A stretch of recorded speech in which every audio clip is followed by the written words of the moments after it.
Bonjour! Aujourd'hui, je vais t'aider à retenir la frise historique. C'est parti!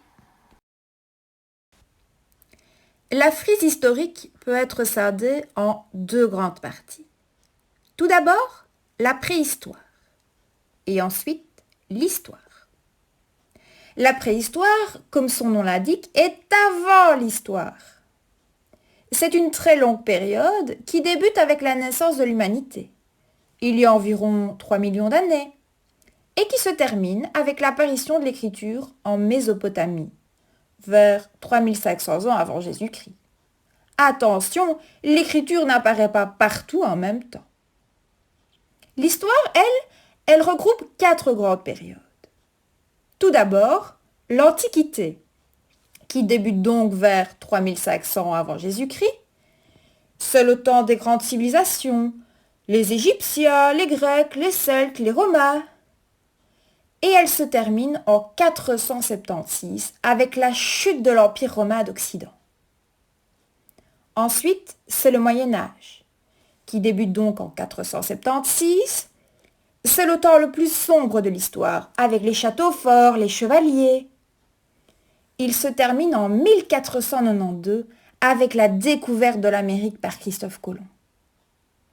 Puis, les temps modernes, qui débutent donc en 1492, c'est le temps des grandes découvertes, de la Renaissance. Il se termine en 1789 avec la Révolution française.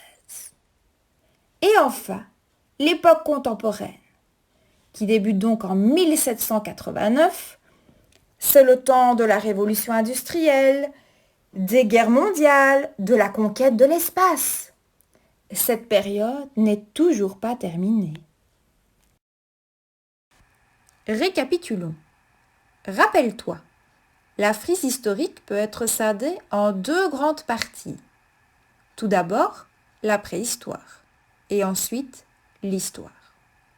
La préhistoire commence avec la naissance de l'humanité il y a environ 3 millions d'années et se termine avec l'apparition de l'écriture en moins 3500 avant Jésus-Christ. Vient alors l'histoire, qui elle est coupée en 4 grandes périodes. Tout d'abord, l'Antiquité, qui commence donc avec l'apparition de l'écriture en moins 3500 avant Jésus-Christ et qui se termine avec la chute de l'Empire romain d'Occident en 476. C'est alors qu'arrive le Moyen Âge. Lui, il se termine avec la découverte de l'Amérique par Christophe Colomb en 1492.